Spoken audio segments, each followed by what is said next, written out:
Les amis, je pensais que cette vidéo n'allait jamais sortir et je vais vous expliquer pourquoi. Il y a 3 mois, j'ai reçu ce message sur Insta. C'est un gars qui s'appelle Djibril, il a 18 ans et ça fait des années qu'il consomme de l'héroïne et il a envie d'arrêter. Puis ça me ferait plaisir de parler de ça au grand monde, au grand jour, de ce que c'est l'addiction, parce que les gens ils savent pas ce que c'est. Moi, ce que je me suis demandé sur le moment, elle ressemble à quoi ta vie quand t'as 18 piges et que t'es accro à l'héroïne? Du coup, on organise tout pour ton nez et bam, il disparaît, plus de nouvelles. Une semaine plus tard, je reçois un message sur Insta, c'est lui, il me dit qu'il a fait une rechute et qu'il a perdu son téléphone. Voilà, si tu veux m'appeler, c'est sur ce numéro, parce que là j'ai pas de français, j'ai plus de téléphone. Sur le moment, je me dis c'est pas grave, on réorganise tout et bam, à nouveau, plus de news. Je suis sûre qu'il a perdu son téléphone en fait. Ça fait 3 mois qu'on essaie de se rencontrer et finalement...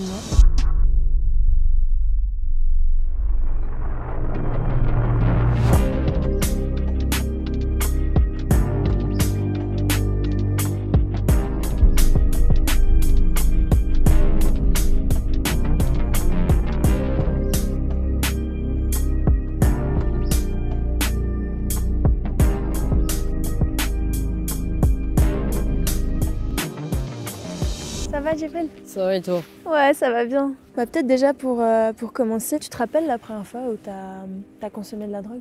J'avais 14 ans, je crois. 14 ans? Ouais. Puis j'avais consommé des extasies.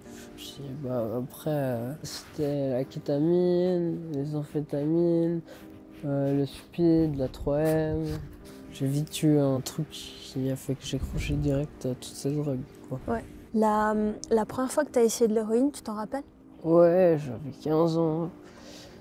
C'était à la Riponne avec un de mes meilleurs potes qui consommait déjà. Au début, c'est vraiment la lune de miel, quoi. C'est tout beau, tu te sens bien, t'as tout chaud, tu vois. C'est comme dans un cocon, tu vois. Ça fait oublier tous tes problèmes. Et moi, c'est ce que j'aimais, quoi, être shooté. Et quand t'as essayé ça la première fois, est-ce que t'avais conscience, tu vois, des risques?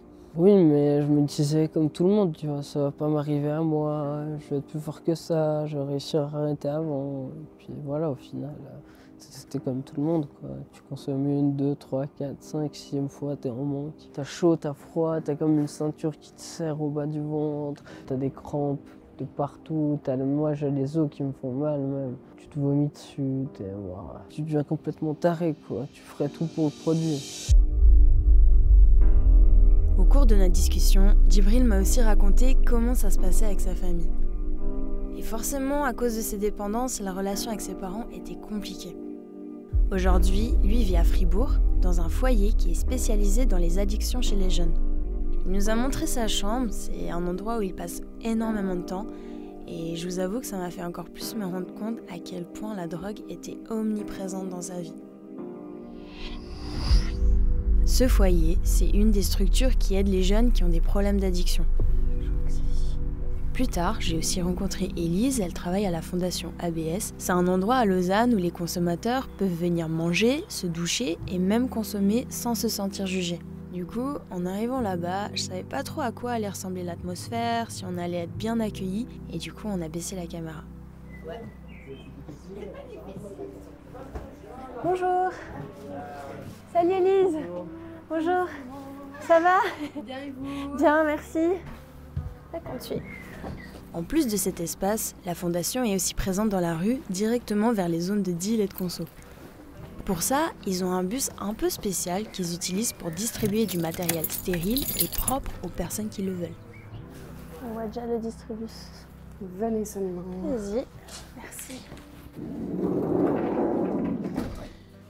Donc tout le matériel est ici à disposition, que ce soit pour le sniff, la fume, enfin l'inhalation ou l'injection. On a aussi une petite trousse de secours si on doit prodiguer des soins d'urgence, mais c'est vraiment assez rare. Ouais. Les gens, ils restent à l'extérieur ou est-ce qu'ils montent aussi dans le bus? Alors, ils peuvent monter là de l'autre côté, je vais vous ouvrir. Donc l'idée c'est qu'ils viennent un peu un par un pour pas être 12 dans une toute petite cabine. Ouais. Ils rentrent, on a ici un bac pour jeter, on touche jamais rien avec les doigts évidemment, hein, toujours avec des pinces, des gants. Ouais.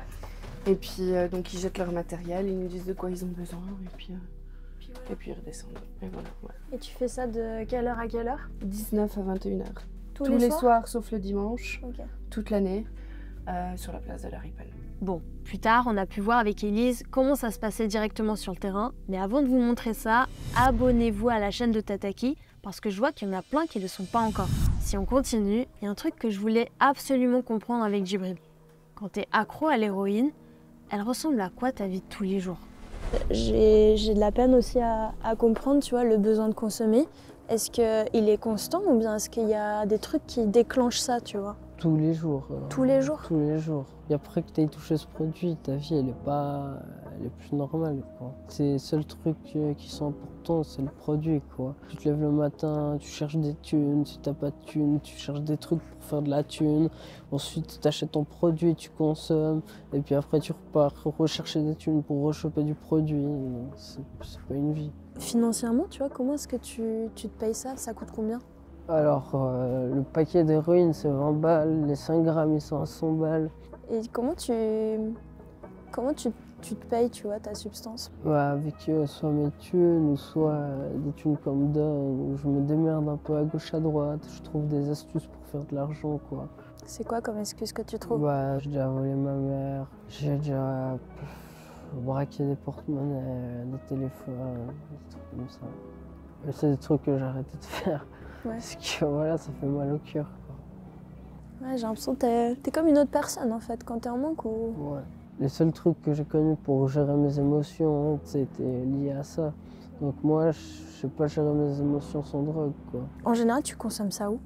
Je consomme ça soit à ABS, soit au foyer, soit dans des cages d'escalier, parking, hall de bâtiments, comme ça, quoi.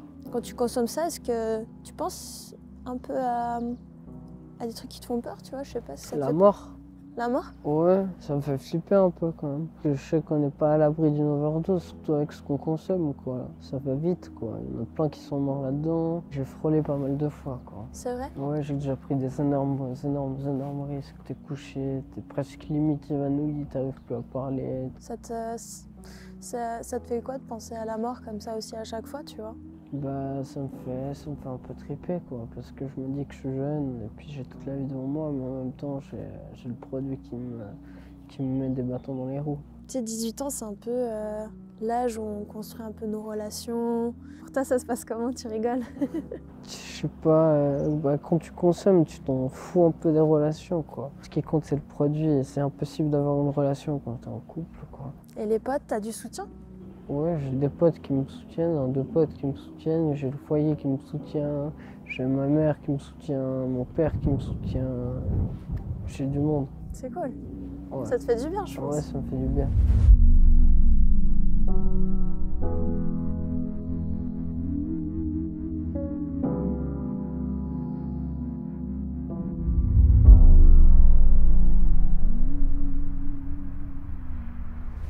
Ok les amis, là je suis à la place de la Riponne. Ceux qui viennent de Lausanne, je pense que vous reconnaissez. Je suis devant le bus, je vois qu'Élise elle est occupée déjà. Bah, c'est fou, attends, c'est quelle heure? Elle m'a dit. Ouais. Ça fait même pas que 10 minutes que le bus est là, qu'il y a déjà en fait pas mal de personnes qui attendent. Le fonctionnement du distribus, il est assez simple. Les gens montent dans le bus avec leur propre conso et peuvent récupérer du matériel stérile. En ce qui concerne les injections, les gens peuvent échanger gratuitement leurs seringues sales contre des seringues propres, sinon ils doivent payer 20 centimes. Ce système, ça permet de motiver les consommateurs à ramener les seringues sales pour éviter qu'elles traînent dans la rue. Et en plus de consommer avec du matériel safe. On entend souvent, ah ouais mais de toute façon, pourquoi vous faites ça? C'est des gens qui veulent pas arrêter, etc., etc.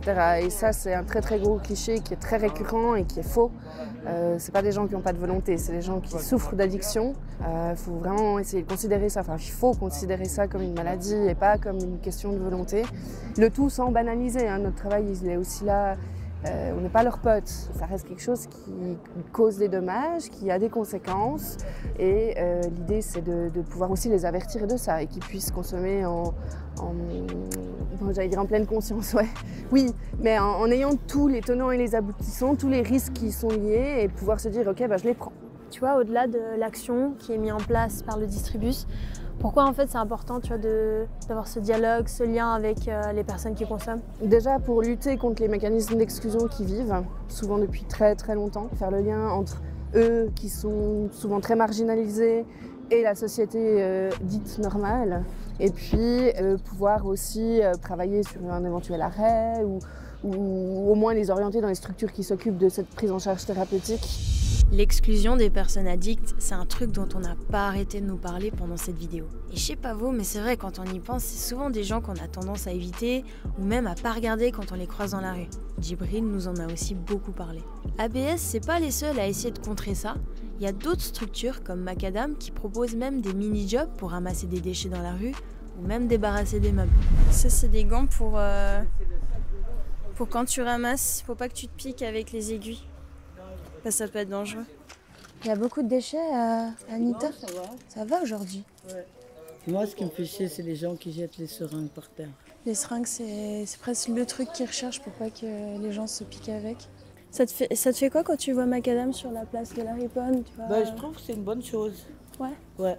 Ouais, puis donner un peu de boulot aux gens qui sont dans la rue, c'est sympa. Ouais. Parce qu'on croit que les gens de la rue sont méchants, sont pas gentils et tout. Mais faut pas croire, hein. C'est des humains aussi, hein. En vrai, toutes ces initiatives, c'est surtout une façon de garder un lien avec les gens qui consomment, qui se sentent utiles et en quelque sorte leur redonner confiance en eux. Ça fait chaud au cœur quand même. Ouais.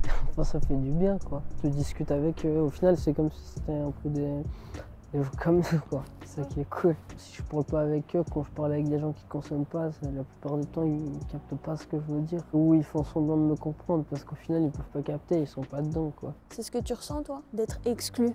Bah ouais, les gens ils te considèrent comme un tox quoi. Parce qu'ils ont tous des préjugés pétés alors qu'ils savent pas aussi ce que c'est d'être accro. C'est un peu une bataille contre nous et puis notre addiction. S'en sortir, c'est un peu un mot c'est un peu une phrase, tu vois, qui veut tout et rien dire. Aujourd'hui, toi, t'essaies de décrocher de cette addiction? Ouais, j'essaie de décrocher un peu, j'essaie de moins consommer, je suis à 5 injections par semaine. Là, tu dis 5 injections, avant c'était combien? Je sais pas, peut-être 5 par jour. 5 par jour? 5, même plus par jour. Ok. Tu diminues, mais est-ce que t'as un traitement? Tu suis Ouais, quelque chose? un traitement, une substitution. C'est à ressembler à une gélule que tu prends et puis bah, ça te couvre le manque d'héroïne. Ouais. Puis du coup, tu seras pas en manque quoi. Et tu t'es motivé? Ouais, Ouais. obligé. J'essaie vraiment de m'en sortir, quoi, de moins consommer, arrêter de voir les gens qui consomment pour essayer d'avancer, quoi. Qu'est-ce qui te motive? Qu'est-ce qui te fait que vas-y, je continue? Bah, le fait de pas vouloir crever ou le fait de pas vouloir finir tox à 25 ans encore ou à 35 ans, parce que c'est une vie de merde, quoi. Vraiment, c'est un truc pas vivable. Je le souhaite à personne, quoi. Est-ce que des fois, t'as envie de laisser tomber et puis de... J'ai envie des fois. Ouais. Tout lâcher et puis de me barrer et puis juste consommer. Mais voilà, je sais que si je fais ça, que je pèterai les plombs, je suis mort dans 2 mois, quoi. Quand tu essaies d'arrêter la conso, ça peut être compliqué parce que l'envie, elle te quitte jamais. Et il faut aussi gérer les rechutes. Si ce genre de sujet t'intéresse, clique sur cette vidéo. Dans cet épisode, on a suivi Samuel, c'est un jeune qui a 22 ans et qui est SDF.